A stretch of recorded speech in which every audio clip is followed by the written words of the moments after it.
गुरुर्ब्रह्मा गुरुर्विष्णू गुरुर्देवो महेश्वरः गुरुः साक्षात् परब्रह्म तस्मै श्री गुरवे नमः. हरि ओम तत्सत. महावाक्य विवेकाला प्रारंभ होत आहे आणि या संपूर्ण 1 तासाच्या अभ्यासामध्ये आपल्याला महावाक्याचं विवेचन पूर्ण करायचंय. ज्यावेळी आपण महावाक्य असा शब्द उच्चारतो त्यावेळी त्याच्या जोडीला पुन्हा अवांतर वाक्य असाही विचार पुढे येतो. ज्या वाक्याने जीव आणि ब्रह्म यांचं ऐक्य सांगितलं जातं त्याला महावाक्य असं म्हणतात. आणि जी वाक्य आपल्याला त्या ब्रह्मस्वरूपाविषयी काही प्रतिपादन करतात, उदाहरणार्थ ब्रह्म सत्य रूप आहे, आनंद रूप आहे, चिद्रूप आहे, अशा पद्धतीने बोललं जातं त्यावेळी त्या सगळ्या वाक्यांचा विचार अवांतर वाक्यात होतो. म्हणून या महावाक्याचं विशेष चिंतन आपल्या अंतःकरणात झालं पाहिजे आणि त्या महावाक्य चिंतनाला अत्यंत अंतरंग साधनेचा दर्जा दिलेला आहे.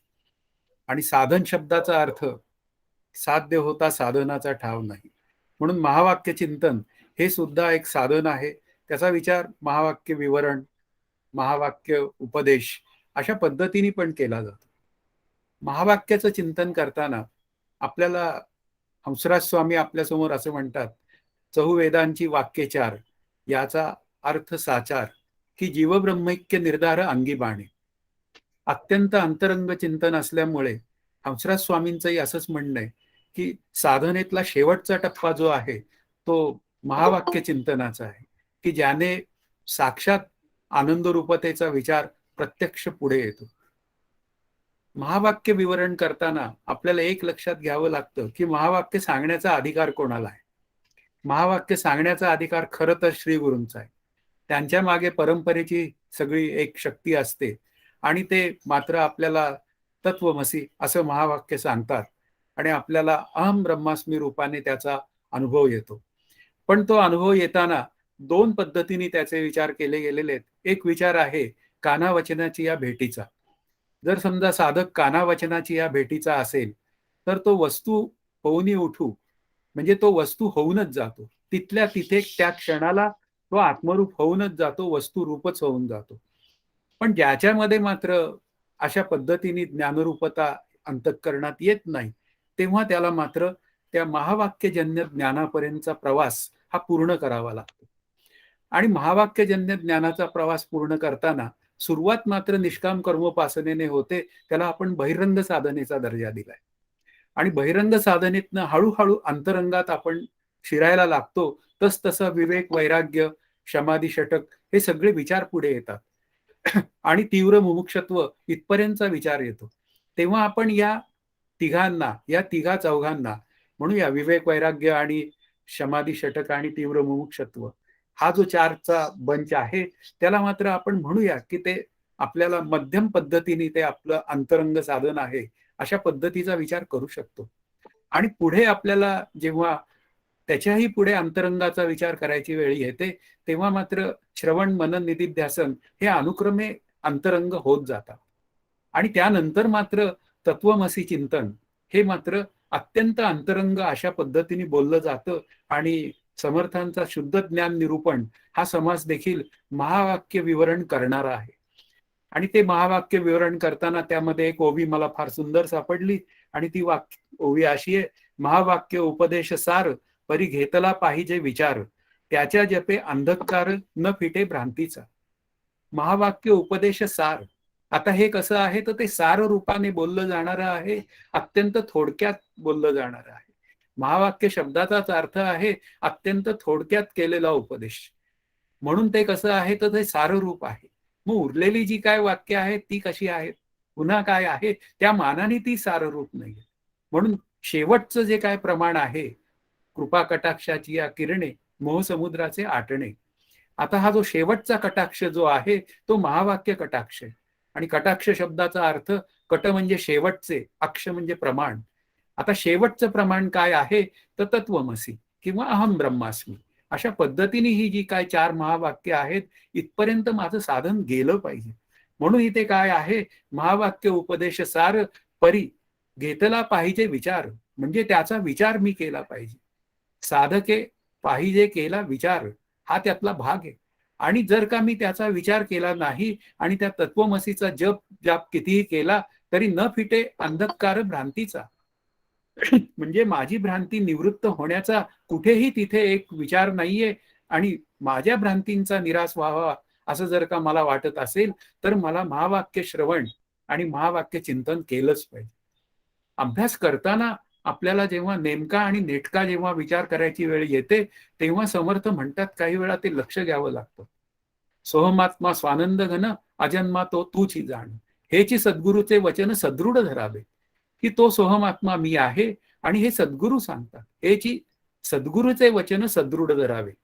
कारण कोणीही यावं आणि तत्वमसी म्हणावं आणि मग ती ज्ञानरूपता सिद्ध व्हावी अशातला हा विचार नाहीये. श्री गुरूंचाच तो मुख्य अधिकार आहे. बाकी सगळेजण त्या महावाक्याचा विचार करू शकतात.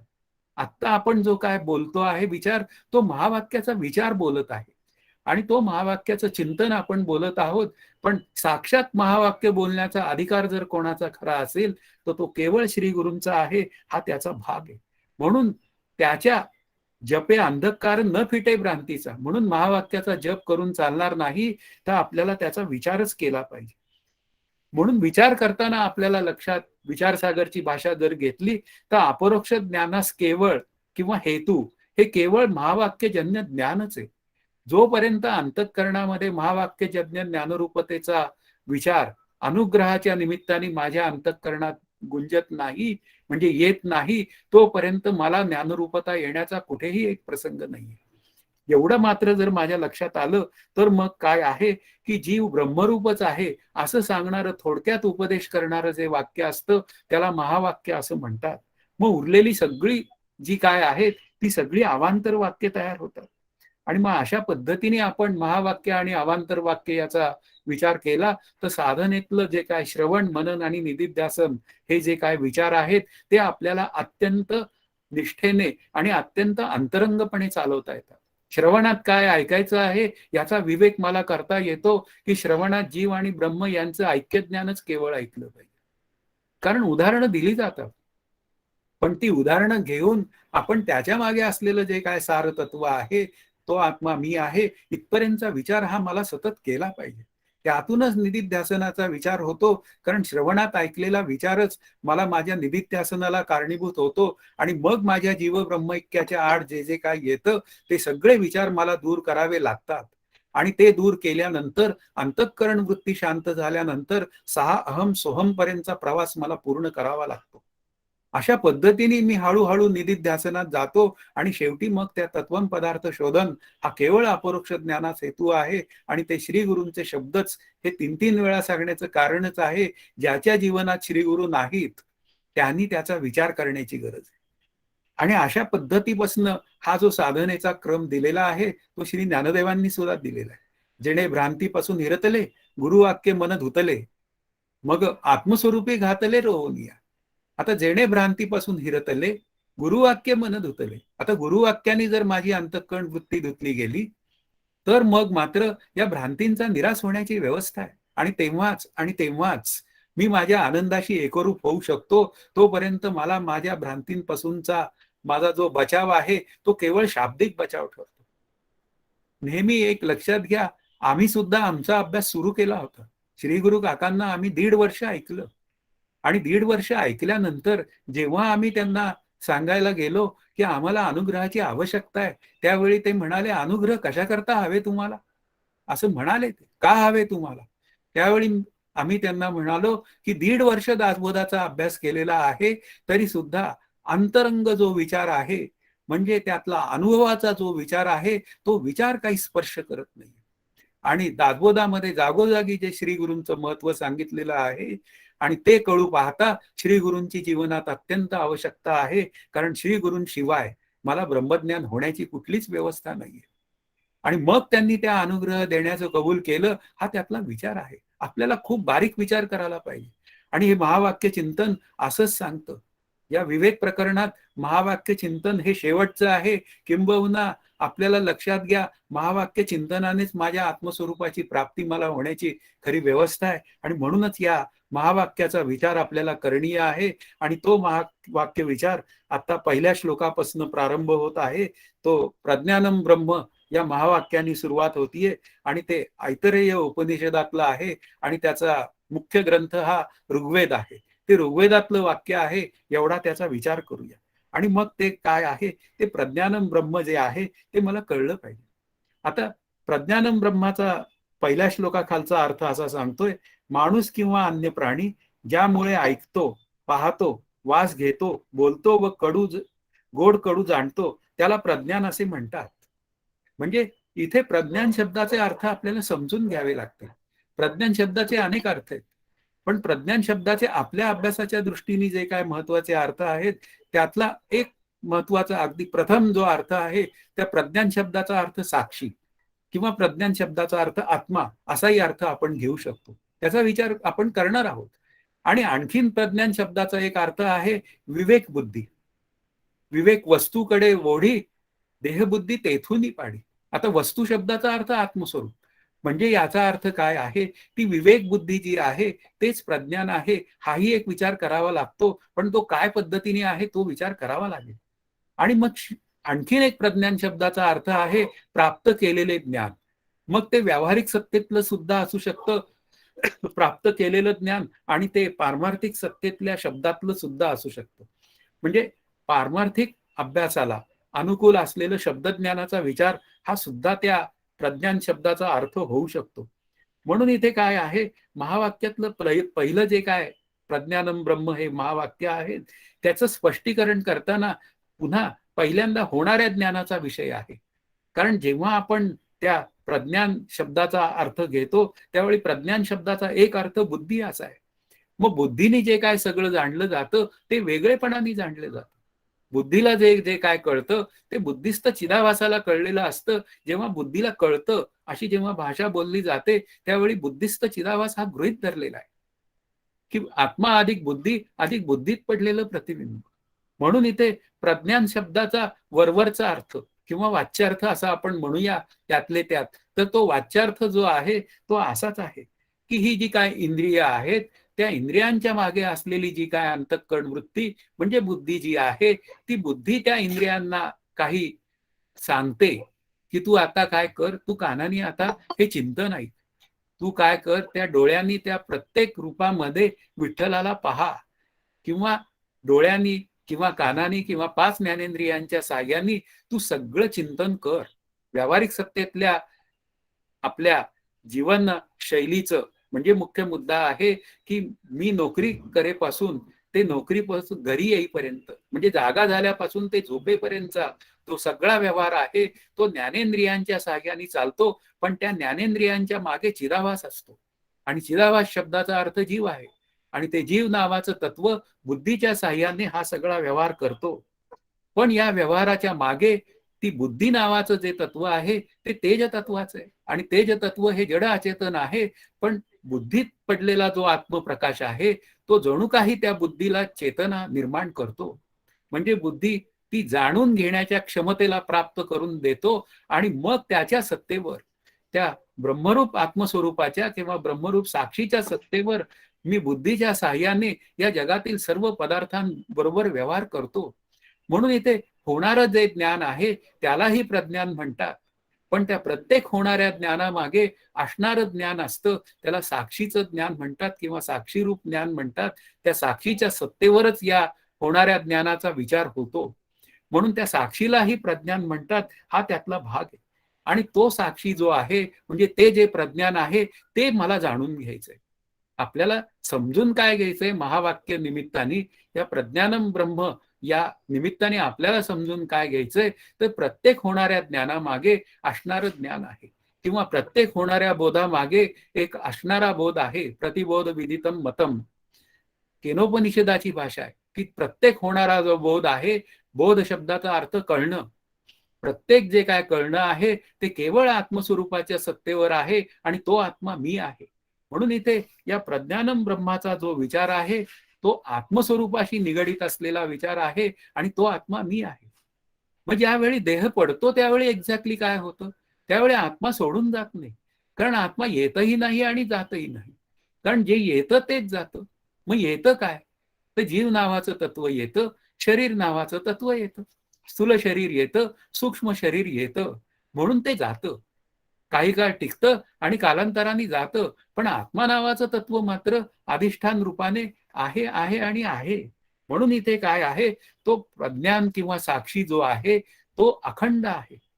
हे साक्षीत्व करा अशी जेव्हा भूमिका मांडायची वेळ येते तेव्हा लक्षात घ्या की त्या अनुकूल प्रतिकूल भावरहित उदासीन वृत्ती ही प्रत्येक होणाऱ्या ज्ञानाविषयी मला तयार करावी लागते. कारण माझी अंतःकरण वृत्ती या प्रत्येक होणाऱ्या ज्ञानामध्ये लिप्त होत असते आणि लिप्त होते, ती त्याला सत्यत्व देते होणाऱ्या ज्ञानाला आणि त्या निमित्ताने सुखी दुःखी होते आणि मला पाहिजे कायमचं सुख. आणि मग ते कायमचं सुख जर मला हवं असेल तर त्या आत्मप्रकाशालाच मी जाणलं पाहिजे. म्हणजे तो आत्मप्रकाश हा त्या आत्मस्वरूपापेक्षा वेगळा नाहीच आहे. कारण जेव्हा परतोनी पाठमोरे ठाके अशी जेव्हा वेळ येते, म्हणजे बुद्धी जेव्हा शांत होते, म्हणजे जी ज्ञानेंद्रियांच्या साह्याने या संपूर्ण जगतातल्या पदार्थांचं ज्ञान करून घेणारी जी बुद्धिस्त चिदाभास नावाचं जे तत्व आहे ते जेव्हा शांत होतं तेव्हा तो आत्मप्रकाश स्वरूपाशी जाऊन मिळतो आणि तेव्हाच मला खरं ज्ञान होतं. म्हणून प्रज्ञान शब्द जो आहे तो बुद्धी सापेक्षतेने आलेला शब्द आहे, म्हणून तो व्यष्टी सापेक्षतेने आलेला आहे आणि व्यष्टी सापेक्षतेने आलेला आहे. त्यामुळे त्या प्रज्ञान शब्दाचा अर्थ साक्षी किंवा आत्मा असा करावा लागतो आणि तेच प्रज्ञान ब्रह्मरूप आहे याचा अर्थ त्या प्रज्ञानाला म्हणजे त्या जीवाला त्या आत्मस्वरूपाचा अनुभव यायला पाहिजे आणि त्यानंतर त्याला तेच प्रज्ञान म्हणजे तो जीव म्हणजे मी हा ब्रह्मरूप आहे हेही कळलं पाहिजे. म्हणून ब्रह्म हा जो शब्द आहे त्यावेळी तो प्रज्ञान एक शब्द जेव्हा व्यापक तत्वाचा विचार करायची वेळ येते तेव्हा त्याला ब्रह्म असा विचार पुढे येतो.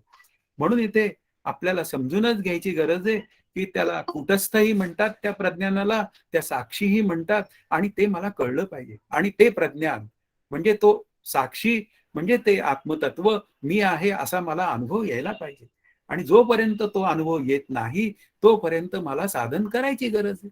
आणि मग साधन करताना काय करायचंय की वाच्यार्थाने असलेला जीव जो आहे तो सर्व व्यवहार करत आहे, पण ते व्यवहार करताना त्यांनी मात्र अहंकार रहित होऊन व्यवहार केला पाहिजे. म्हणजे प्रत्येक होणाऱ्या बोधावर हा प्रज्ञान रूप म्हणजे मुख्य मुद्दा काय आहे, प्रज्ञान रूप असलेला साक्षी जो आहे तो आहे आणि ते तत्व मी आहे. अशा पद्धतीने माझ्या सत्तेवर जर हे सगळे माझ्या बुद्धीचे व्यवहार चाललेले असतील तर माझी बुद्धी ही या व्यावहारिक सत्तेमध्ये लिप्त होता कामा नये. आणि ती जर लिप्त झाली नाही तर अंतःकरण वृत्ती शांत राहते आणि मला माझ्या आनंदाचा अनुभव येऊनच जातो. अशा पद्धतीने आपण प्रज्ञान शब्दाचा विचार करू शकतो. दुसरा श्लोक असं सांगतोय, ईश्वर, माणूस, घोडा, गाय इत्यादिकांमध्ये जे एक चैतन्य व्यापून आहे तेच ब्रह्म. मी माणूस आहे म्हणून माझ्यातील प्रज्ञान ब्रह्म होय. आता इथे ब्रह्माचा विचार मांडलेला आहे म्हणजे व्यापक विचार मांडलेला आहे. पहिल्या श्लोकाच्या निमित्ताने तो व्यष्टी सापेक्षतेचा विचार मांडला. त्या व्यष्टी सापेक्षतेला व्यष्टीला म्हणजे त्या जीवाला कसं ज्ञान होतं ते बुद्धीच्या साह्याने होतं आणि पुन्हा ती बुद्धी मात्र त्या साक्षीच्या सत्तेवर ज्ञान करून घेते. म्हणून साक्षीच वास्तवात प्रज्ञान आहे अशा पद्धतीने आणि त्या प्रज्ञानाला मी जाणायचं आहे असा विचार मांडला. पण आता ते प्रज्ञान ब्रह्म असा जेव्हा विचार मांडायची वेळ येते तेव्हा मात्र काय आहे, त्या सृष्टीचा विचार आपल्याला करावा लागतो. म्हणजे ब्रह्मांड सापेक्षतेने आपल्याला सुद्धा तेच तत्व सर्वांमध्ये व्यापून आहे हा त्यातला भाव आहे. त्या ब्रह्मांडाचं अधिष्ठान ब्रह्म आणि व्यष्टीचं अधिष्ठान आत्मा. पण ब्रह्मांड आणि व्यष्टी ह्या केवळ उपाधी सापेक्ष कल्पना आहे. पण या उपाधी सापेक्ष कल्पनेच्या निमित्ताने ब्रह्म जणू काही संकुचित झालं आणि त्याला व्यष्टी प्रधानत्व आलं आणि व्यष्टी म्हणण्याला आल्याबरोबर त्याला आत्मा किंवा साक्षी हे नाव मिळालं. म्हणून इथे काय आहे, जीवाची निर्मिती ही ईश्वराने केलेली आहे आणि त्या जीवाच्या निर्मितीबरोबर अनेक प्राणीही निर्माण केलेले आहेत. पण जीवाची निर्मिती उत्कृष्ट आहे. त्याचं कारणच आहे की त्या जीवाला मी कोण जाणून घेण्याची तिथे व्यवस्था आहे. ती इतर प्राण्यांना नाहीये, कारण इतर प्राणी हा सगळा भोगरूपतेचा विचार आहे. म्हणजे भोग भोगण्यासाठी इतर योनींचा विचार आहे आणि मनुष्य योनी आहे ती जीवनमुक्त होण्यासाठी आहे. पण या दोघांमध्येही मात्र काय आहे, ते ब्रह्म मात्र समानतेने व्यापून आहे. असा विचार करायचा नाही की हत्ती मोठा आहे म्हणून त्याच्यामध्ये ब्रह्म जास्त आहे आणि मुंगी अत्यंत लहान आहे म्हणून त्याच्यामध्ये ब्रह्म कमी प्रमाणात आहे. असं नाही. जे सर्वत्र सदासम, अत्यंत सर्वत्र सदासम असलेलं तत्व जे आहे, पण मी मात्र भ्रमामुळे काय करतो, त्याच्यामध्ये भाग पाडतो की ह्याच्यामध्ये ब्रह्म जास्त आहे. ज्यावेळी जीव जीवाचा विचार होतो, जेव्हा मला जीव एखादा अनुकूल ठरतो, तेव्हा मात्र मी त्याचा अत्यंत प्रेमाने स्वीकार करतो. पण जेव्हा एखादा जीव किंवा प्राणी मला प्रतिकूल ठरतो, तेव्हा मात्र मी त्याचा द्वेष तिरस्कार करतो. पण वास्तवात दोघांचं अधिष्ठान सारखंच आहे. सर्वत्र सदा सम, ते तर विभाग अधोमुत्तम.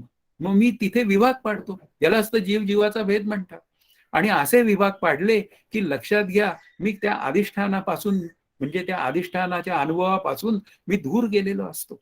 म्हणून इथे आपल्याला समजून घेताना लक्षात घ्यायची गरज आहे की या सृष्टीचा जेव्हा विचार करायची वेळ येते, त्यावेळी सुप्रीम अथॉरिटी ईश्वर आहे, की हे ईश्वराने जगत निर्माण केलेलं आहे म्हणून तो या जगाचा नियंता आहे आणि तो या जगाला सगळे भोग देतो. हे इथपर्यंत मान्य आहे. पण त्यानंतर जेव्हा व्यवहार चालू होतात, तेव्हा मनुष्य प्राणी श्रेष्ठ ठरतो आणि त्याला मात्र काय आहे, जीवनमुक्त होण्याची व्यवस्था तयार करता येते. आणि असं जीवनमुक्त होण्यासाठी मात्र ईश्वर त्याला बुद्धीही देतो आणि ईश्वर बुद्धी देतो आणि त्याला सांगतो समजून की तू कोण आहेस हे कळून घेण्याची व्यवस्था सर्व मी पद्धतशीर केलेली आहे. फक्त ते कळून घेण्यासाठी तुला श्री गुरूंना शरण गेल्याशिवाय काही पर्याय नाही. अशा पद्धतीने मात्र प्रज्ञान म्हणजे ते साक्षी तत्व म्हणजे ब्रह्मतत्व हे सर्वांमध्ये ते समत्वानीच आहे. पण माझी मती मात्र भ्रमात जाते आणि मती भ्रमात गेल्यामुळे मी देह मी करता मी भोगता असा विचार बोलतो. त्या प्राण्यांना तर तो काही विचारच नाहीये, कारण त्यांना भोग भोगण्याशिवाय पर्यायच नाहीये. म्हणून इथे 4 पद्धतीने माझ्या श्रीगुरूंनी अतिशय सुंदर विचार मांडलेला आहे. त्यातला पहिला विचार जो आहे, बुद्धिरूप मी मध्ये चिदाभासाच्या रूपाने ज्ञान राहते. आता प्रज्ञान शब्दाचा अर्थ जेव्हा विचार करायची वेळ येते, त्यावेळी बुद्धीलाही प्रज्ञान असं म्हटलेलं आहे. पण बुद्धीला प्रज्ञान जेव्हा म्हटलं जातं, तेव्हा बुद्धी ही अध्यस्त आहे, जड अचेतन आहे. मग त्याच्यामध्ये असलेला जो चिदाभास आहे आणि त्या चिदाभास कुठून आला, तर तो ब्रह्मस्वरूपाकडनं आला, म्हणजे आत्मस्वरूपाकडनं आला. म्हणून त्या ठिकाणी साक्षी रूपाने मुख्य विचार जेव्हा करायचा वेळ येते, त्यावेळी बुद्धिरूपाने आणि साक्षी रूपाने, बुद्धिरूपाने जेव्हा होणाऱ्या ज्ञानाचा विषय जेव्हा करायची वेळ येते, त्यावेळी त्या बुद्धीला प्रज्ञान असं म्हणतात. पण ते कोणाच्या सत्तेवर होते असा जेव्हा विचार करायची वेळ येते, तेव्हा त्याला साक्षी म्हणतात. म्हणून इथे बुद्धिरूप मी मध्ये चिदाभासाच्या रूपाने ज्ञान राहते आणि ते चिदाभास शब्दाचा अर्थ जीव आहे. दुसरा जो विचार आहे, आत्मरूप मी बुद्धिनिरपेक्ष प्रज्ञानमय आहे. आता जी बुद्धी जाणते असा विचार जेव्हा मांडला जातो, त्या प्रत्येक जाणणाऱ्या मागे असणारं जे तत्व आहे त्याला साक्षी म्हणतात. म्हणून ती बुद्धी जी आहे ती 2 पद्धतीने व्यक्त होते. एक व्यावहारिक सत्तेत मीपणा करून ती व्यक्त होते, तेव्हा तिला भ्रम होतो. पण तीच जेव्हा आनंद रूपतेचा अभ्यास करायला जाते, तेव्हा तीच बुद्धी म्हणते की मी आनंदाचा ठेवा आहे. म्हणजेच काय आहे, ती बुद्धी निरपेक्ष असलेलं जे तत्व आहे ते जाणून मला घ्यायचं असेल, तर मला माझ्या बुद्धीने निर्णय केला पाहिजे की मी वाच्यार्थाने कामं करणारा म्हणजे व्यवहार करणारा आहे, पण लक्षार्थाने मात्र मी कूटस्थ रूप म्हणजे पुन्हा प्रज्ञान रूप आहे, हा विचार करावा लागेल. आता प्रज्ञान ब्रह्मच आहे. व्यष्टी सापेक्षता आणि पुन्हा समष्टी सापेक्षता असा जेव्हा विचार करायची वेळ येते, त्यावेळी व्यापक चैतन्य जणू काही संकुचित होतं, तेव्हा त्याला प्रज्ञान असं म्हणतात आणि ते जेव्हा व्यापक रूपाने विचार करायला जातो, तेव्हा त्याला ब्रह्म म्हणतात. मग उपाधी सापेक्षतेने हे चैतन्य नावाचं तत्व आहे ते जणू काही संकुचित होतं, वास्तवात संकुचित होत नाही. म्हणून अशा अपेक्षेने ही भाषा बोललेली आहे आणि म्हणून आपल्याला जेव्हा फायनली विचार करायची वेळ येते, तेव्हा मी ब्रह्मरूप आहे हा विचार मला करायचा असेल, तर त्या होणाऱ्या ज्ञानामध्ये म्हणजे त्या ब्रह्मरूप ज्ञानामध्ये मला अजिबात अडकता कामा नये. आणि ते अडकणं मी सोडून दिलं, तर मी माझ्या खऱ्या आनंदाकडे जाण्याची व्यवस्था ही सहज पार करू शकतो. आता तिसऱ्या श्लोकाचा जेव्हा विचार करायची वेळ येते, तेव्हा अहम ब्रह्मास्मी हा विचार आपल्या पुढे येणार आहे. आणि अहम ब्रह्मास्मी हे अनुभव वाक्य आहे. श्रीगुरु आपल्याला तत्वमसीचा विचार सांगतात, ते तू आहेस. आणि त्याचा जो अनुभव जो येतो तो मला अहम ब्रह्मास्मी या निमित्ताने येतो. पण आधी मात्र अहम ब्रह्मास्मीचा विचार आहे आणि नंतर मात्र तो तत्वमसीचा विचार आहे. म्हणून इथे आपल्याला विचार करताना अहम ब्रह्मास्मीचा विचार या 3ऱ्या श्लोकाच्या निमित्ताने असं सांगतोय, सर्वत्र पूर्णत्वाने अंतर्बाह्य व्यापून असणारा परमात्मा या विद्येचा अधिकारी असलेल्या देहात बुद्धीचा साक्षी म्हणून राहून प्रकाशमान होऊ लागला की त्याला अहम असं म्हणतात. आता अहम शब्दाचा जेव्हा विचार करायची वेळ येते त्यावेळी आपल्याला अहम शब्द हा 2 पद्धतीने विचार करावा लागतो. एक व्यावहारिक अहम आणि एक पारमार्थिक अहम. व्यावहारिक सत्तेमध्ये जेव्हा अहम माझ्या अंतःकरणात असतो, म्हणजे आता व्यावहारिक सत्तेमध्ये मी आता चिंतन मांडतोय. म्हणजे याचा अर्थ काय झाला, चिंतन हा व्यावहारिक सत्तेतला अहम म्हणजे जीव चिंतन मांडतोय. पण चिंतन मांडता मांडता आणि ते चिंतन ऐकता ऐकता माझी बुद्धी जर शांत झाली, तर तिथे मात्र काय आहे, तिथे सुद्धा एक अहम आहे. आणि तो अहम कुठला आहे, तर तो पारमार्थिक अहम आहे. आणि तो पारमार्थिक अहम काय सांगतो, की तू आनंदाचा ठेवा आहेस. म्हणजे याचा अर्थ काय आहे, हे चिंतन मांडता मांडता जेव्हा माझी अंतःकरण वृत्ती शांत होऊन जाते, तेव्हा त्यावेळी जो अहम सिद्ध होतो त्याला पारमार्थिक अहम म्हणतात किंवा त्याला कूटस्थ रूप अहम असं म्हणतात.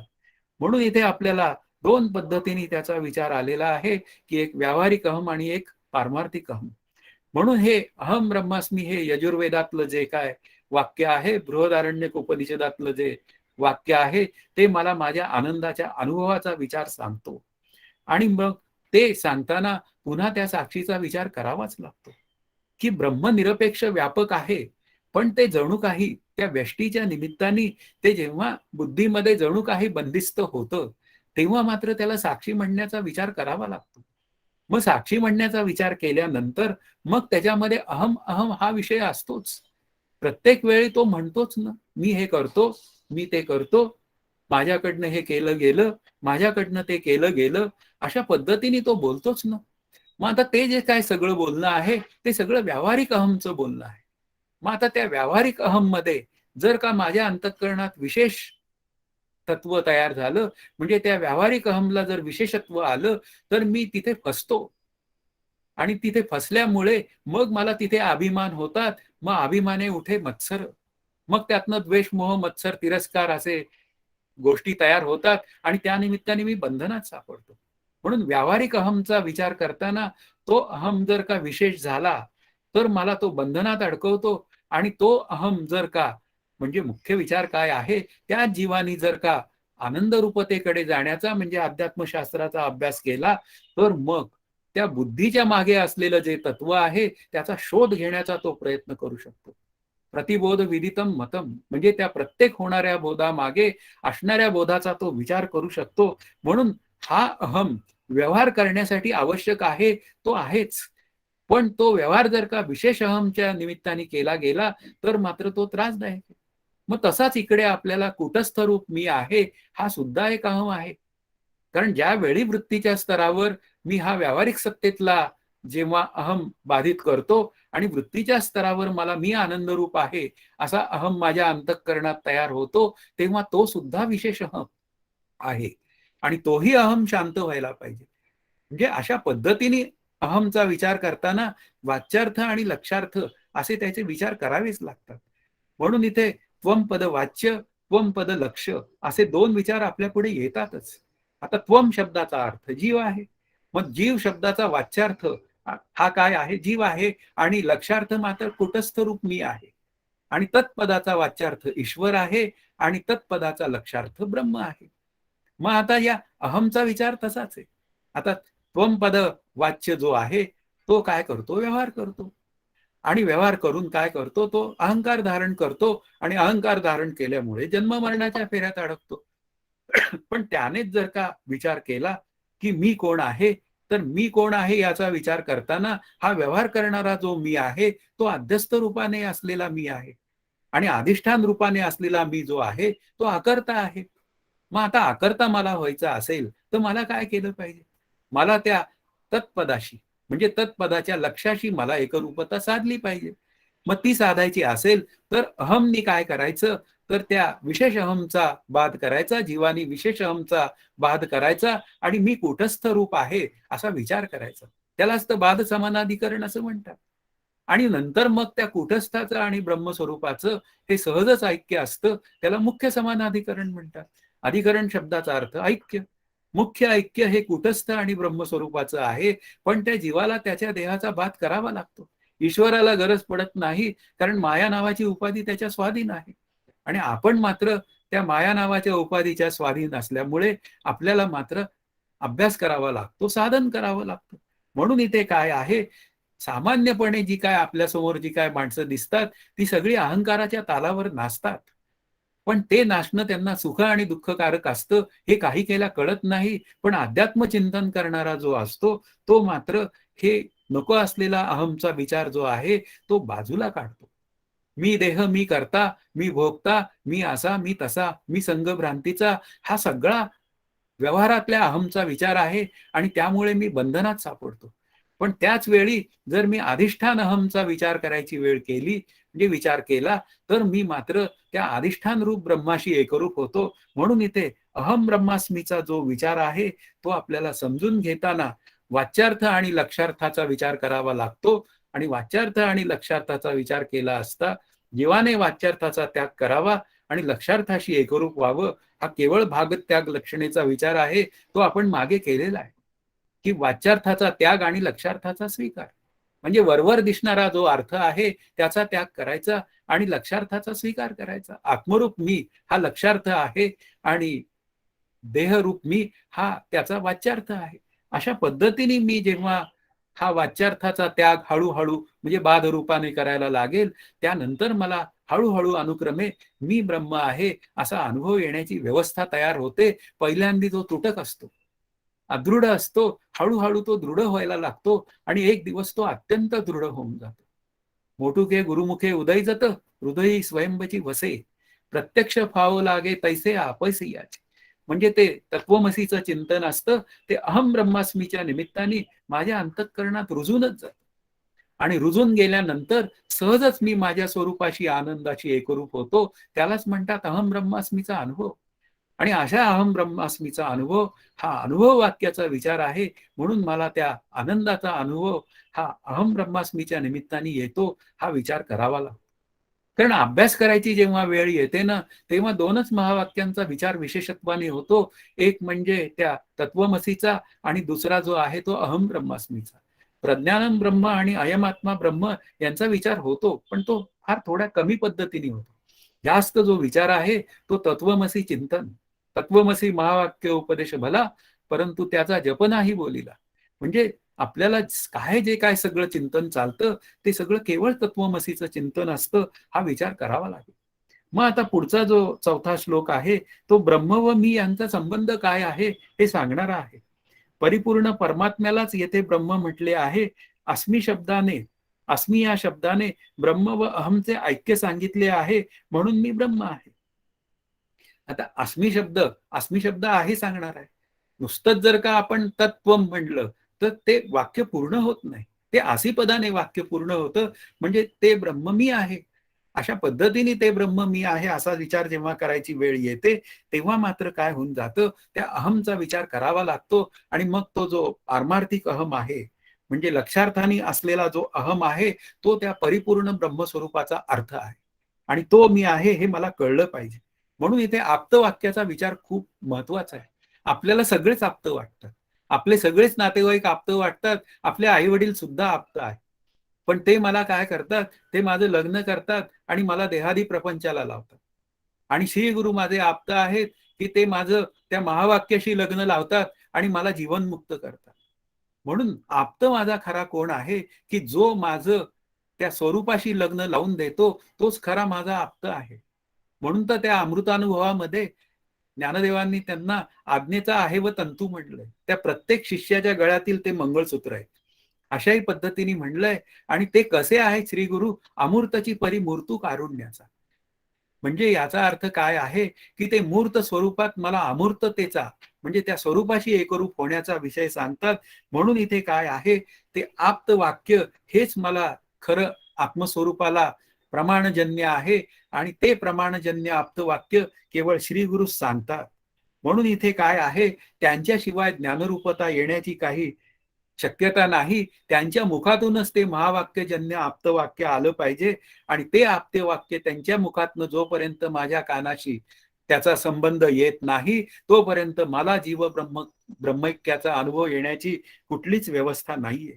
म्हणून आस्मी पदानी काय सांगितलं की त्या श्री गुरूंची योजना, आस्मी पद हे ते श्री गुरूंची योजना असं आहे. त्या श्री गुरूंच्या योजनेच्या निमित्ताने तो आस्मीचा विचार पूर्ण होतो. नाहीतर काय आहे, त्या कागदांवर ते ग्रंथ वाचून मला तत्वमचा विचार करता येईल. मी म्हणेल सगळ्यांना सांगताना की मी तत्वमसीचा विचार केला आणि जर मला एखाद्याने विचारलं त्या तत्वमसीचा अनुभव आहे काय तुला, तर मी म्हणणार नाही. कारण का, मला त्याचं शब्दजन्य ज्ञान झालेलं आहे. म्हणजे याचा अर्थ काय झालेला आहे, ते तत् आणि त्वम कळालं शब्दांच्या स्तरावर, पण आसीपदाचा अनुभव आला कुठे? तो आसीपदाचा अनुभव जो आहे त्याला केवळ श्री गुरु प्रमाण आहे. म्हणून इथे काय आहे, अहम व ब्रह्म एक आहेत हे सुचवण्यासाठी आस्मी शब्दाची योजना आहे. हा माझा म्हणजे इथे श्री गुरूंनी लिहिलेला विचार आहे. पण त्याही पुढे मी जाऊन सांगतो की ती श्री गुरूंची तिथे योजना आहे ती मला कळून घ्यावी लागेल. जोपर्यंत आस्मी पद हे माझ्या श्री गुरु मुखातनं म्हणजे माझ्या श्री गुरूंच्या मुखातनं माझ्या कानापर्यंत येत नाही, म्हणजे कानाशी त्याचा संबंध होत नाही, तोपर्यंत मला मात्र आस्मी पदाचा अनुभव येण्याची कुठेच व्यवस्था नाही. आता छांदोग्यातील जे तत्वमसीचं जे चिंतन आहे त्या महावाक्याचं चिंतन हे 5व्या श्लोकाचा विचार आहे आणि ते असं सांगतंय की सृष्टी निर्माण होण्यापूर्वी नाम व रूप नसलेले एकमेव ब्रह्म व ज्याला दुसरे नाही असे सत असते असे म्हटले आहे. आजही ते स्वरूप तसेच आहे असे तत्पदाने सांगत आहे. आता तत्पदाने तत्वम असे ते तू आहेस. आता ते म्हणजे ब्रह्म आणि तू म्हणजे मी. आता मी म्हणजे कोण, अहम. ते ब्रह्म मी आहे असा जर मला अनुभव घ्यायचा असेल तर ते जे तत्व आहे ते मागं अनेक वेळा श्रुतींमध्ये आपल्याला सांगून झालंय. सदैव सौम्य इदम अग्र असी, म्हणजे ही सृष्टी बीज रूपात होती तेव्हा सुद्धा ब्रह्मस्वरूप आहे आहे आणि आहे. सृष्टी व्यक्त झाली तेव्हा सुद्धा ब्रह्मस्वरूप आहे आहे आणि आहे. आणि सृष्टीचा नाश झाल्यानंतर सुद्धा ब्रह्मस्वरूप आहेच. म्हणजे ज्याचा जन्म नाही म्हणून ज्याला पुन्हा स्थिती नाही आणि ज्याला मरण नाही असं अज अजर आणि अमर असलेलं जे तत्व आहे ते मी आहे. ते तू आहेस या सांगण्याचा हेतूच हा आहे की इथे काय आहे, सृष्टी निर्माण झाली तरी त्या ब्रह्मस्वरूपामध्ये फरक पडण्याचं कारणच नाही. कारण ब्रह्मस्वरूप चेतन आहे आणि सृष्टी जड अचेतन आहे. मग चेतन सृष्टी, चेतन ब्रह्म आणि अचेतन सृष्टी यांचा संबंधच कसा येण्याचा संबंधच काय म्हणून येऊ शकतो, पण कल्पित रूपाने त्याचा संबंध आलेला आहे असा विचार आहे. कारण मी संबंध आहे असं बोलतो तेव्हा मात्र मला श्री गुरूंना सांगावं लागतं. मला म्हणजे श्री गुरु मला सांगतात की बाबा रे, तो जो काय संबंध आहे तो कल्पित आहे आणि कल्पित आहे या शब्दाचा अर्थ तो नाहीच. म्हणून इथे ही सृष्टी निर्माण झाली तरी सुद्धा या ब्रह्मस्वरूपामध्ये काहीही फरक पडत नाही. प्रगटे तव तव प्रगटे तव तव न दिसे, लपे तव तव आभासे, प्रगटला ना लपला असे न खोमताच. आपल्याला ज्ञानेश्वरीमध्ये असं सांगतायत की तो प्रगटला ना लपाला असे न खोमताच. त्याच्यामध्ये काहीच फरक पडत नाही. त्याच्या पूर्णत्वात काहीच फरक पडत नाही. तो शांती मंत्र असंच सांगतो, ओम पूर्णमिद पूर्णमिदम. हे जग निर्माण झालं तरी त्याच्या पूर्णत्वात फरक नाही. ही सृष्टी भासत असली तरी नाही आणि या सृष्टीचा नाश झाला तरी नाही, कारण त्याच्या दृष्टीने सृष्टीच नाही. अशा पद्धतीने असलेलं जे तत्वमसीचं चिंतन आहे ते मला कळावं लागलं. म्हणजे ही सृष्टी झाली आहे असं जर माझ्या बाजूनी बोलणं असेल तर श्री गुरु म्हणतात झालीये तर असो तुझ्या दृष्टीने, वास्तवात ती झालेलीच नाही. पण तू झाली आहे असं म्हणत असशील तर ती सृष्टी स्वतः सत विलक्षण अनिर्वचनीय आहे, वास्तवात ती नाहीच. म्हणजे ती कल्पित आहे आणि कल्पित असेल तर मग काय आहे, तू तिला सत्यत्व अजिबात देऊ नकोस. आणि अशा पद्धतीने तू विचार कर आणि त्या खऱ्या आनंदाचा तू लाभ घे. म्हणून तत्वमासीचा जेव्हा विचार करायची वेळ येते त्यावेळी तत्पद वाच्य तत्पद लक्ष त्वम पद वाच्य त्वम पद लक्षाचा विचार करावा लागतो. आणि त्वम पद लक्ष असलेला कुटस्थ रूप मी हा तत्पद लक्ष असलेल्या ब्रह्मस्वरूपाशी एकरूप आहे असा विचार करावा लागतो. आणि मध्ये मग ते बाध समानाधिकरण आहे अशा पद्धतीने आहे. आणि मग ते बाध समानाधिकरण साधल्यानंतर मुख्य समानाधिकरणाचा विचार आहे. म्हणून इथे तत्वमसी महावाक्य जो विचार आहे तो उपदेश वाक्याचा विचार आहे. आणि तो उपदेश करण्याचा अधिकार केवळ श्री गुरूंचा आहे. इथे वेदांत परिभाषा या ग्रंथात वाच्य व लक्षाची गरज नाही असे म्हटले आहे. हा विचार जेव्हा मी श्री गुरूंबरोबर चर्चा केली त्यावेळी श्री गुरु मला म्हणाले हा विचार चुकीचा आहे. कारण वेदांत शास्त्र जर का तत्वमसी महावाक्याचा विचार करा असं सांगत असेल तर वेदांत परिभाषा ही या ग्रंथाची भाषा ही चुकीची आहे. कारण जे साधन, मुख्य मुद्दा काय आहे, जे साधन ब्रह्मनिवृत्तीसाठी करायचे ते करावेच लागते. आता उदाहरणार्थ तत्वमसीचं चिंतन आहे. आता तत्वमसीचं चिंतन आहे हे शाब्दिक चिंतन आहे. आणि शाब्दिक चिंतन आहे या शब्दाचा अर्थ कल्पनेच्या स्तरावर केलेलं चिंतन आहे की त्वमपद वाच्य असलेला जीव लक्षार्थाने तो तत्पद ब्रह्मस्वरूपाशी एकरूपच आहे. आता याचा अर्थ काय आहे, नको असलेल्या कल्पनेचा निराश करण्यासाठी तत्वमसीचं चिंतन करावं लागतं. म्हणून तत्वमसीचं चिंतन सुद्धा एक साधनच आहे. आणि मग पुन्हा साध्य होता साधनाचा ठाव नाही. एक दिवस जेव्हा मी साध्याशी एकरूप होतो म्हणजे साध्य रूप होतो तेव्हा तत्वमसीचं चिंतनही मागे पडतं.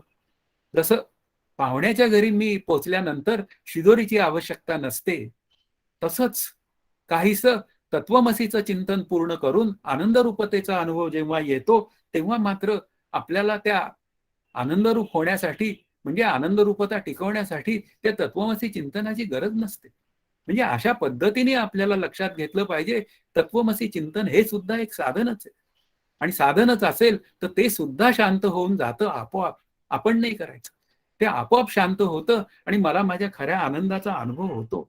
म्हणून इथे काय आहे, ग्रंथात वाच्य आणि लक्ष याचा विचार करायची गरज नाही. ती ग्रंथ वेदांत परिभाषा ग्रंथाची भाषा आहे, त्याचा माझा काही संबंध नाहीये एवढा विचार आपल्या बाजूने झाला तरी पुष्कळ आहे. आता 6व्या श्लोकाचा जो विचार आहे तत् नंतर त्वम पदाचे वर्णन करतात. आता तत्पदाचा विचार सांगून झाल्यावर त्वम म्हणजे मी म्हणजे जीव याचा विचार असा सांगतात. श्रवण करणाऱ्याच्या जीवाच्या देह व इंद्रियांपासून अलिप्त असणारी वस्तू आत्मा येथे त्वम पदाने सांगितली जाते. अशी पदाने या त्वमचे तत्शी ऐक्य सांगितले जाते. म्हणून ऐक्याचा अनुभव घ्यावा. मग आता तत्त्वम, मग आता या त्वमचाही विचार केला. त्वमचा विचार असं सांगतोय की वाच्यार्थानी जीव आहे आणि लक्षार्थानी कुटस्थ आहे. मग आता त्या त्वमचा आणि तत्चं जर का एकत्रीकरण करायचं असेल तर त्या त्वमनी त्या जीवपदाचा म्हणजे वाच्यार्थाने असलेल्या जीवाचा त्याग केला पाहिजे म्हणजे बाध केला पाहिजे. आणि तो बाध केला की कुटस्थ रूप मी असलेला लक्ष रूप असलेला मी हा कळून जातो. म्हणून इथे काय आहे ते तत्पद वाच्य तत्पद लक्ष हा सगळा विचार करावा लागेल. म्हणून जीवाला मात्र काय आहे त्या उपाधीचा त्रास आहे. त्रास शब्दाचा अर्थ त्या उपाधीच्या निमित्ताने तो बंधनात सापडतो. पण ईश्वर मात्र बंधनात सापडत नाही कारण उपाधी त्याच्या स्वाधीन आहे. मग बंधनात सापडला म्हणून काय झालं, त्यांनी महावाक्य चिंतन करावं. आणि महावाक्य चिंतन केलं तर मग त्वमचं तत्शी ऐक्य जोडावं. तत्त्वमसि त्वम ततसि म्हणजे मी ते आहे. अशा पद्धतीने मी जर ते जोडलं तर मग काय आहे त्या अखंड निरपेक्ष ब्रह्माचा अनुभव येण्याची व्यवस्था आहे. पण त्यासाठी विचार करावे लागतात.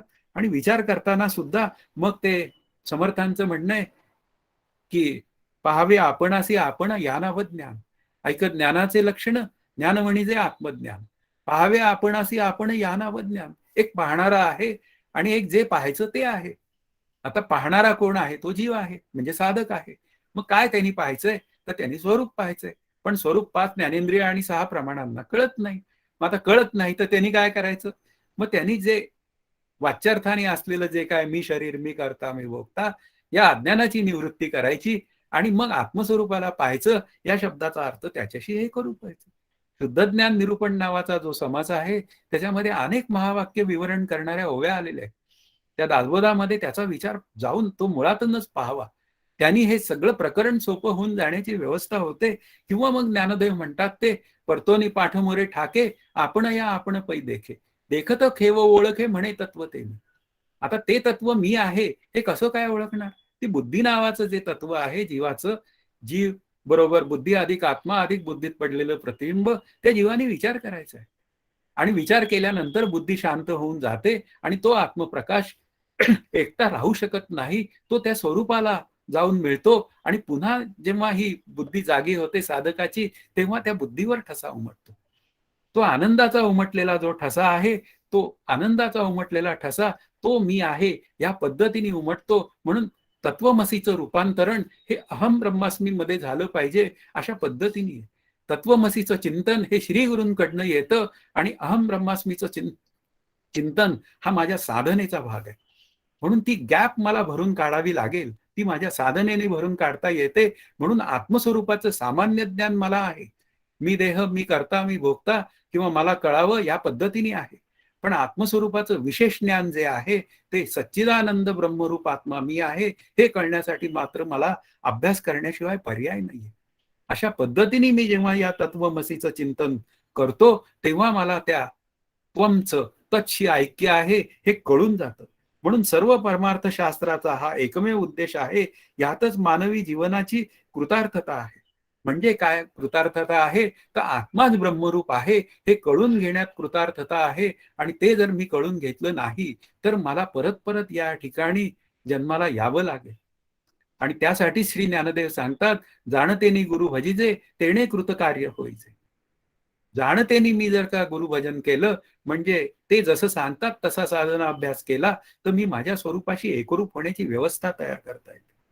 पुढे आता अथर्व वेदातील मांडुक्य उपनिषदातलं अयमात्मा ब्रह्म या महावाक्याचं आता स्पष्टीकरण आहे. ते 7व्या श्लोकाचा विचार आहे. तो असं सांगतोय, हा असा शब्द प्रयोग करून आत्मा स्वयंप्रकाश व प्रत्यक्ष असल्याचे श्रुती सांगते. तो अहंकारापासून स्थूल देहापर्यंत त्यांच्यात प्रकाशक म्हणून राहून आत्मा या नावाने ओळखला जातो. आता हा आत्मा असं म्हणल्यावर आपल्याला बोललं जातं की आत्मस्वरूप एकमेव अद्वितीय असल्यामुळे हे हा ही हे किंवा ते त्या ती या स्वरूपात कळत नाही. म्हणजे याचा अर्थ ते त्रिपुटीच्या स्वरूपात कळत नाही. तर मात्र हा आत्मा असा कसा काय, ही भाषा बोलली कशी काय? तर हा शब्द हा उपाधी सापेक्षतेने बोललेला आहे. हा आत्मा या शब्दाचा अर्थ की त्या उपाधीमध्ये जणू काही संकुचित झालेला आत्मा, हा आत्माच ब्रह्म आहे. किंवा आणखीन एक विचार करायची वेळ येते की साधक नावाचा जो प्राणी आहे म्हणजे मनुष्य प्राणी, त्यांनी जर अभ्यास केला, त्यांनी जर तत्वमसीचं चिंतन केलं, भले ते अहम ब्रह्मास्मीच्या निमित्ताने असेल किंवा आपल्याला असं समजूया ते तत्वमसीच्या निमित्ताने असेल, त्यांनी जर ते चिंतन केलं तर त्या वृत्तिस्थ चिदाभासाला म्हणजे त्याला येणारा जो प्रथम अनुभव आहे की तो आत्मा मी आहे असा अनुभव येतो, तो वृत्तीच्या स्तरावर येतो. त्यावेळी तो वृत्तीच्या स्तरावर आलेला त्याचा जो अनुभव आहे त्यावेळी त्या अनुभवालाही तो हा म्हणू शकतो की हा अनुभव म्हणजे हा कुटस्थ रूप मी आहे हा आलेला अनुभव, हेच कुटस्थाचं स्वरूप. ब्रह्मांड सापेक्षतेने विचार केला तर ते ब्रह्मस्वरूपच आहे. म्हणून आता तुला जे काय कळलं ना ते व्यापक रूपाने पाहायला शिक. अशा पद्धतीने हा शब्दाचा अर्थ कळतो. पण इथे हा शब्दाचा अर्थ स्वयंप्रकाश व प्रत्यक्ष असल्याने, आता इथे प्रत्यक्ष शब्दाचा अर्थ प्रत्यक्ष रूप आणि स्वयंप्रकाश या शब्दाचा अर्थ त्याच्याच प्रकाशात या संपूर्ण जगताचं प्रकाशन होतं. तो तो आत्मा मी आहे अशा पद्धतीने चिंतन करणं आपल्याला कळलं पाहिजे. आणि जेव्हा इथे ती प्रत्यक्ष रूपता मला कळते तेव्हा मात्र त्या अहमचा जो विचार आहे तो पूर्ण होतो. आणि तो अहमचा विचार पूर्ण करण्याची वेळ जेव्हा येते त्यावेळी हा शब्दाचा विचार सुद्धा श्री ज्ञानदेवांची एक ओवी इथं आहे की या उपाधी माझी गुप्त चैतन्य असे सर्वगत ते तत्वज्ञ संत स्वीकारिती, हा त्यातला विचार आहे. ज्याला अनुभव आलाय तो स्वीकारतो सहज आणि ज्याला अनुभव आलेला नाही त्यांनी मात्र श्री गुरूंना स्वीकारावं आणि तो अनुभव तसा त्यांना आलेला आहे तो मलाही येईल. अशा पद्धतीने आपण जर विचार केला तर ह्या उपाधी माझी गुप्त असलेलं, गुप्त शब्दाचा अर्थ 5 ज्ञानेंद्रिय आणि 6 प्रमाणांना न कळणारं तत्व आहे. ते मला कळून घेण्याची क्षमता माझ्या अंतःकरणात तयार होते. म्हणून इथे आतमध्ये उपाधीच्या आत, उपाधीच्या बाहेर, उपाधीच्या आत आलं की मग आत्मतत्व आणि उपाधीच्या बाहेर विचार करायची वेळ आली की व्यापक विचारात ते ब्रह्मतत्व. म्हणून एक उपाधी सापेक्षतेने केलेला जो विचार आहे तो आत्मतत्वाचा विचार आहे किंवा साक्षी तत्वाचा आहे किंवा कूटस्थ तत्वाचा आहे. पण जेव्हा तो मात्र व्यापकतेने विचार करायची वेळ येते तेव्हा मात्र तो ब्रह्मतत्वाचा आहे. चांगदेव महाराजांचा विचार करायची वेळ येते तेव्हा लक्षात घ्या 1400 वर्ष ध्यान केलं, मग त्यांना तो आत्मा मी आहे हे माहीत नव्हतं का? माहीत होतं, पण ते ध्यानकाळी माहीत होतं. मग त्यांना श्री ज्ञानदेवांनी 65व्यांमध्ये काय सांगितलं? तत्वमसी. म्हणजे व्यापक ब्रह्मस्वरूपाचा जो विचार आहे तो त्यांना सांगितला, पण त्यांची जी अधिकाराचा भाव होता तो अधिकार फार मोठा होता.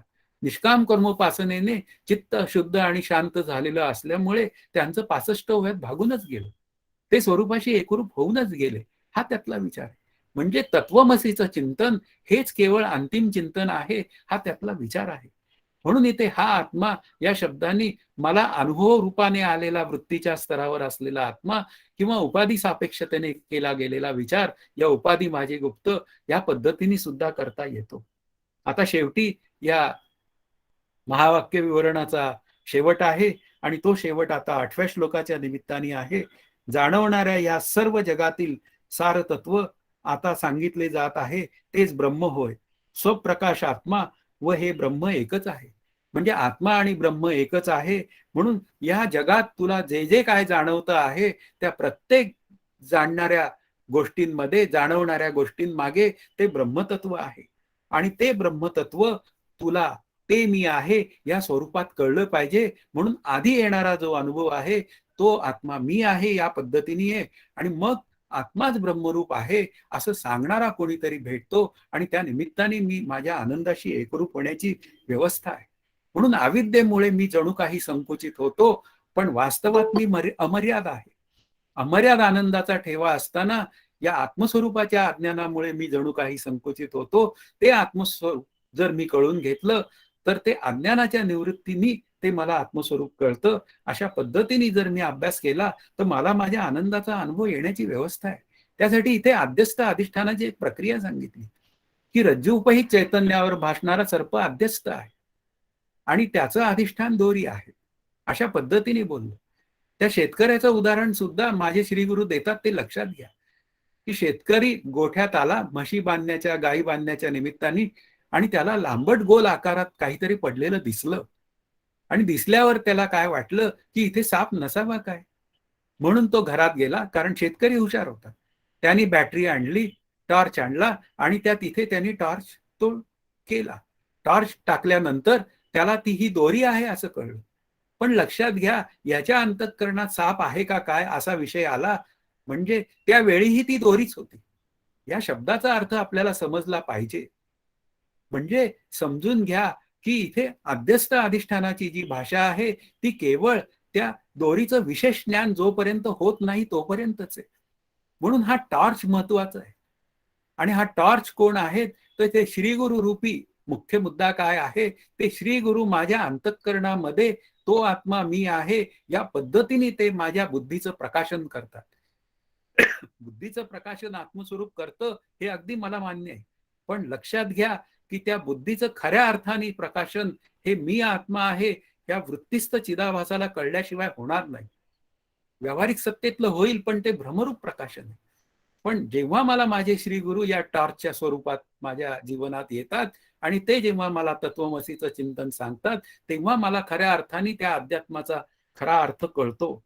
म्हणून इथे श्रीगुरूंनी एक वाक्य इथं लिहिलेलं आहे, म्हणून अधिष्ठान अध्यस्थमय आहे. तुम्ही कदाचित म्हणाल हे असं कसं लिहिलं, अध्यस्थाची निवृत्ती अधिष्ठानमय असते, हे शास्त्र वाक्य बरोबर आहे. पण अधिष्ठान अध्यस्थमय आहे हे कसं काय लिहिलं, तर अध्यस्थ आणि अधिष्ठान या केवळ संकल्पना आहे. जेव्हा आपण हे महावाक्य चिंतन स्वीकारतो तेव्हा द्वैत स्वीकारलेलं असतं आणि द्वैतामधला हा अध्यस्थ अधिष्ठान भाव संबंध आहे. पण जेव्हा आत्मस्वरूपाची ऐक्यता येते तेव्हा अध्यस्थ आणि अधिष्ठान या दोन केवळ कन्सेप्ट राहतात. कारण त्याच्या दृष्टीने सगळं ब्रह्मस्वरूपच होतं. तेव्हा मात्र अध्यस्थ आणि अधिष्ठानाची भाषा येते कुठे. पण जोपर्यंत मला ब्रह्माचा अनुभव येत नाही तोपर्यंत अध्यस्थाची निवृत्ती अधिष्ठानमय असते, हाच विचार माझ्या अभ्यासाला महत्वाचा आहे. साखरे महाराजांनी आम्हाला बोलताना असंच सांगितलं की विवर्त भाषा बोलताना तुम्ही जर आत्म्यावर विवर्त म्हणाला तर ते चालणार नाही. तर ब्रह्मावरच विवर्त भासतो अशी भाषा बोलावी लागेल. ज्या दिवशी तुम्हाला आनंद रूपतेचा अनुभव येईल त्यावेळी तुम्ही आत्म्यावर विवर्त भासतो म्हणलात तर काही अडचण नाही. कारण आत्मा आणि ब्रह्म हे अनुभव रूपता आल्यानंतर दोन्ही शब्दच बाजूला पडतात. हे दोन्ही कन्सेप्ट तयार होतात. म्हणून इथे काय आहे की अध्यस्थाची निवृत्ती अधिष्ठानमय आहे किंवा अधिष्ठानाची निवृत्ती अध्यस्तमय आहे. ही भाषा केवळ ब्रह्मस्वरूपाची ऐक्यता प्राप्त झाल्यानंतर संपते. म्हणून इथे काय आहे, तुका आकाशा एवढा अशी भाषा बोलली गेली तुकाराम महाराजांकडनं. या शब्दाचाच अर्थ शेवटचं प्रमाण आकाश आहे. आपल्या व्यापकतेच्या दृष्टीने पाहायला गेलं तर शेवटचं प्रमाण आकाश आहे. म्हणून तुकाराम महाराज म्हणाले तुका आकाशा एवढा. कारण ब्रह्मा एवढा म्हणता आलं नाही, त्याचं कारण ब्रह्म निरपेक्ष आहे. नाहीतर तुकाराम महाराजांनी तुका ब्रह्मा एवढा असं म्हणले नसते काय.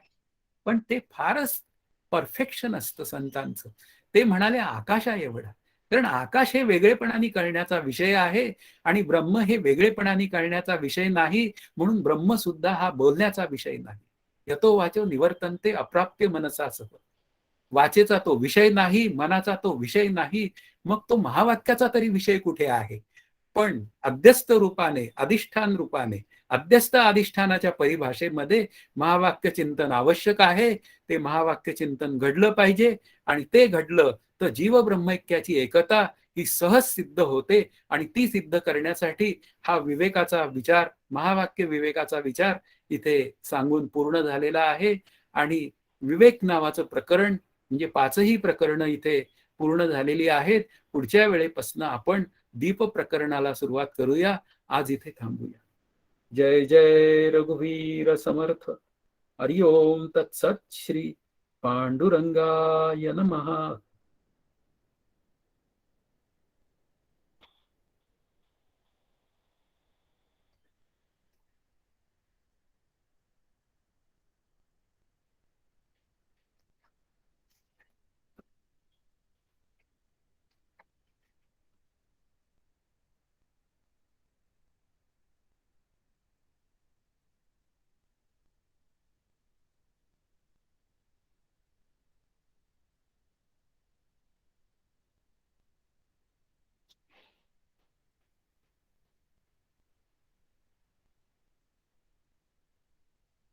शंका नाहीत काय दादा? हा हे जग झालेलंच नाहीये. हा म्हणजे ब्रह्मसत्य आणि जगन मिथ्या हा अशा अर्थाचा भगवद्गीतेमध्ये काही श्लोक आहे का? तो भगवद्गीतेमध्ये श्लोक असेल पण आता मला तर काही लक्षात येत नाही सध्या. मग ठीक आहे. हा माझ्या मनात एक विचार आला म्हणून मी बोलून दाखवला.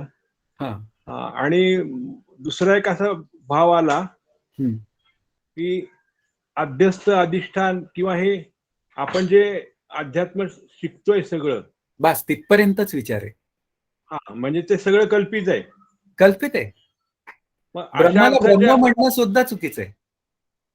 अशा अर्थाच्या श्रुती वेदांतात आलेल्या आहेत का? काय आहे आता हे श्री गुरु श्रुती आहेत. आता इथे काकांनी लिहिलेलं आहे की म्हणून अधिष्ठान अध्यस्तमय आहे आणि त्याच्याविषयी कोणाला शंका नको म्हणून मी बोललो असं. म्हणजे जीव ब्रह्मैव नापराहा अशी पण एक श्रुती आहे. नाही, माझ्या मनात असा भाव आला की हे सर्व जी व्यवस्था आहे ती श्रुतीनेच केलेली आहे का वेदांतामध्ये? अर्थात वेदांताना म्हणजे श्रुतीनेच केलेली आहे. पण कसं आहे, श्रुती पाहायला गेलं तर शब्द रूपात आहे आपल्या पुढे. त्यामुळे श्रुती प्रमाणापेक्षा श्री गुरु प्रमाण श्रेष्ठ मानलं जातं. म्हणजे त्या श्रुतींचा अनुभव घेतलेले जे श्री गुरु आहेत अशा पद्धतीने तो विचार होतो. म्हणून तत्वमसीचं चिंतन हे श्रुतीत नुसतं वाचून मला कळत नाही, तर ते श्रीगुरु मुखातनं आल्यावर मला ते कळण्याची व्यवस्था सहज उपलब्ध होते. अत्यंत समजलं मला. पण श्रीगुरूंनी अशा श्रुती वाचून मग त्याला बोध झाला असं समजायचं का? नाही, तेही कोणत्या तरी श्रीगुरूंचे शिष्य असतात. त्यांना त्या तिथून त्या ते श्रीगुरूंकडून आलेलं जे काय ज्ञान आहे ते त्यांना मिळालेलं असतं. अशा पद्धतीने समजलं. पारमार्थिक अहम म्हणजेच सामान्य अहम ना? नाही, हा नाही, पारमार्थिक अहम मध्ये कसं आहे, तिथेही दोन आहेत, सामान्य आहे आणि विशेष आहे. जेव्हा तो पारमार्थिक अहम वृत्तीच्या स्तरावर असतो, म्हणजे मी आत्मा आहे, तेव्हा तो पारमार्थिक विशेष अहम. आणि तोच अहम जेव्हा शांत होऊन जातो तेव्हा तो सामान्य. हा, अशा पद्धती. सर नमस्कार. नमस्कार. मला असं विचारतं, जीव ब्रह्म ऐक्य झाल्यानंतर मग ते ब्रह्माला नावच नाही म्हणतात, ते मग ते झाल्यानंतरच आहे ना ते, म्हणजे ते त्याला नाम नाही, रूप नाही, रंग नाही, जे त्या ब्रह्माचं वर्णन आहे, असा अर्थ घ्यायचा का? नाही झालं तरी ते तसंच आहे ना. जीव हो ब्रह्मैक्य ज्ञान मला झालं नाही तरी ते तसंच आहे. हो हो हो. पण झाल्यानंतर ते माझ्या अनुभवाचा विचार. पहिला जो विचार आहे तो साधनेतला विचार आहे, म्हणजे तो कधी कधी शब्दांच्या स्तरावर आहे, कधी केव्हा तो बुद्धीच्या स्तरावर आहे, म्हणजे कल्पनेच्या स्तरावर आहे. पण जेव्हा माझी बुद्धी शांत होऊन जाते आणि खऱ्या अर्थाने आनंद रूपतेचा अनुभव येतो, त्यावेळी तो माझ्या आनंदाचा, म्हणजे तो माझ्या अनुभवाचा विषय होतो. आणि जेव्हा अनुभवाचा विषय होतो तेव्हा मात्र मग हे सगळं शब्दांचा अभ्यास करण्यात मी माझं आयुष्य खूप वाया घालवलं असाच विचार पुढे येतो. म्हणजे लक्षातही त्याचं राहत नाही शेवटी, असंच ना? काहीच नाही. लक्षात राहिलं की वेगळेपण आहे. नाही, लक्षार्थानं सुद्धा नाहीच असं शेवटी होतं ना? नाही, कारण लक्षार्थ हा सापेक्षित आहे ना वाच्यार्थाच्या. हो हो हो हो. हा, म्हणून बाकी काही नाही. म्हणून हे केवळ समजून घेण्यापुरतं आहे. म्हणून महावाक्य सुद्धा साधनच आहे. अच्छा. तेही अंतिम नाहीये. अंतिम स्वरूपाची ऐक्यता आहे की तिथे काही बोलणी नाही. तिथं ते मग सगळं निघूनच जातं, ते तर काही राहत नाही. हेच त्याचं उत्तर आहे. समजलेला जो असतो ना तो गप्प बसतो.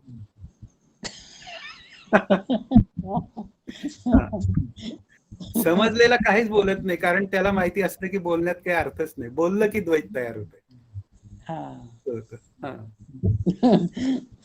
पण बोलल्याशिवाय समजत नाही, काका म्हणाले. शंका निरसन कशी होणार? मग बोललं पाहिजे.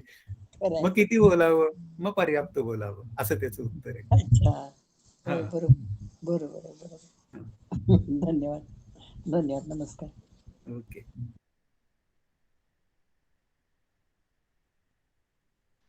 दादा, उपनिषदामध्ये काही श्रुती आहे का अशी, ब्रह्मसत्य जगन मिथ्या? हा, मग तीच आहे ना, ब्रह्मसत्यम जगन मिथ्या, जीव ब्रह्मैव उपनिषद नापरः. उपनिषद आणि श्रुती हा एकच ना.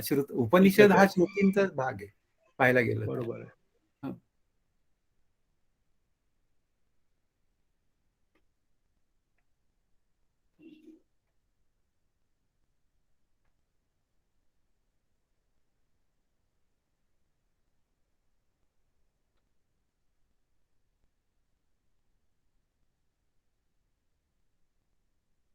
थांबायचंय.